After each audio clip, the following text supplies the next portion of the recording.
Hi everyone and welcome back to the channel. In today's episode we're going to be working on this Seat Exeo. This is a 2-liter TDI engine and the engine code is CAGA, or some people call it CAGA.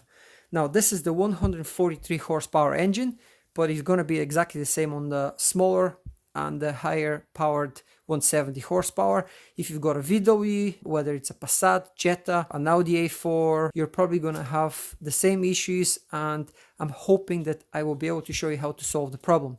In my case, I've got engine management light on all the time. Sometimes it disappears, but most of the time, probably 90% of the time, it's on. Also, from time to time, I get the exhaust logo on the screen to tell me that my exhaust may be getting blocked, and the car is trying to do a regeneration after every start. So when you start the car, you drive it for say 5-10 minutes, the car is trying to regenerate, and this regeneration will literally go on for about 40-45 minutes regardless of how you drive the car. Eventually it will switch off, but when you turn the engine off before the regeneration is finished, then the fan goes on, and that obviously if it keeps happening all the time, and if you're not driving the car long enough, it will kill the battery, so you're getting many other issues on top of the DPF problem. So in my case here, when I scan for faults, I'm getting two faults which are connected to the DPF system, differential pressure sensor, and I'm going to show you where it's located. It's located right underneath this fuel filter housing. So what I have done off camera, I've removed this bolt here. You take this lid off, and then you've got 3 screws. You've got one here, another one here, and one below. So when you take these off, you will be able to remove this aside. So you want to remove your fuel filter with the housing a little bit aside so you can make some space. And now I'm going to show you the location of the sensor as well. This is the location of the DPF differential pressure sensor, and it is held with this T30 bolt here on this little frame. So when you take the bolt off, then you will be able to slightly lift the sensor. You see these 2 pipes, you can actually mix these up. One is thicker, the other one is thinner, and you've got these clamps, so you squeeze on the clamps, take the pipes off. The first thing you're probably going to find useful is to pry this little clip here and take the plug out, and then you'll be able to remove the sensor a little bit easier. Now I've already installed a new sensor. The sensor that I'm going to be using is made by Fabi, and the part number is 40767, and that's what it looks like.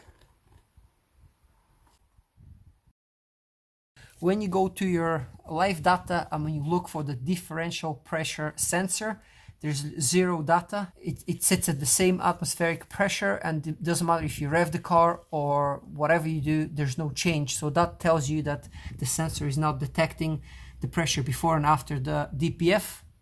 And this is hopefully going to be an easy solution here. So we're just going to replace the sensor. Now in your case, you may have wiring issues. I have already taken a measurement on the plug. Pin 1 is ground. I checked, I had good ground there, and between pin 1 and 2 I have 5 volts, which is exactly what you should be getting. If you're getting more than that, you may have a ground issue, and that's probably what's killing your sensors if you are replacing them quite often. I'm gonna go into my diagnostic tool. So what I will do is I'm actually going to try and screen record it as well. So I'm gonna go to quick access. Now go to system list, go to engine electronics,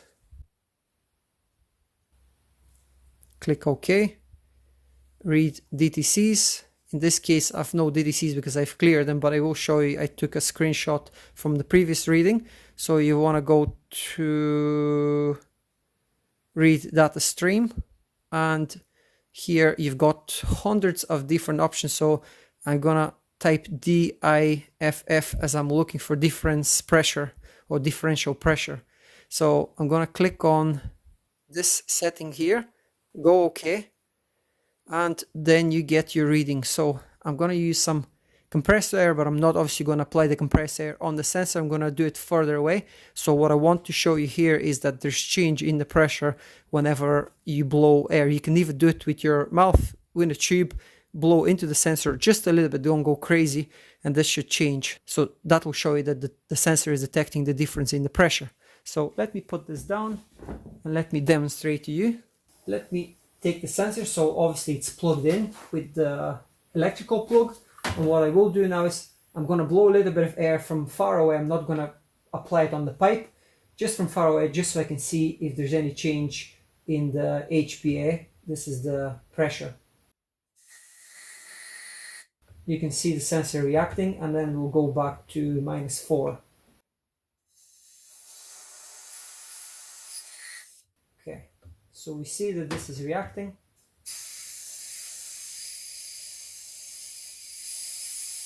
This is also reacting, creating more vacuum, and this is creating more pressure.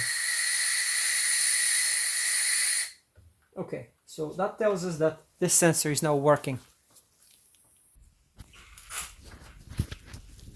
Okay, since we know that this new sensor is working, I'm going to plug in the hoses on the sensor here.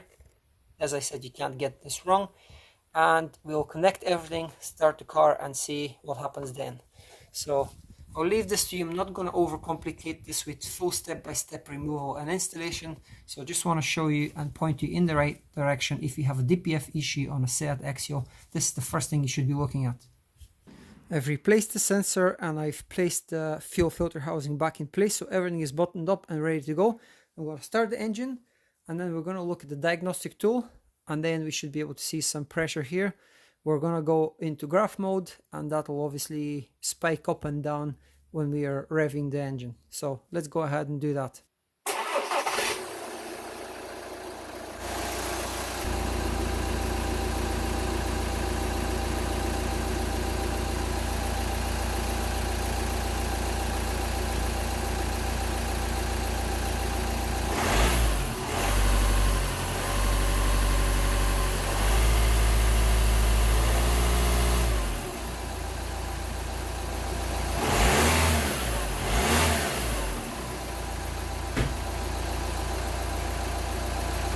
Hoping you can hear me okay because the engine is running, but as you can see clearly here on the dash, the engine management light went off and no more exhaust light. So I've got obviously the handbrake on, no belt, and the bonnet is open. That's the only warning lights we have on the dash. So success. Thank God this was such an easy repair. Thank you so much for watching, and I hope I helped somebody else in the same situation. I'll see you guys in the next one.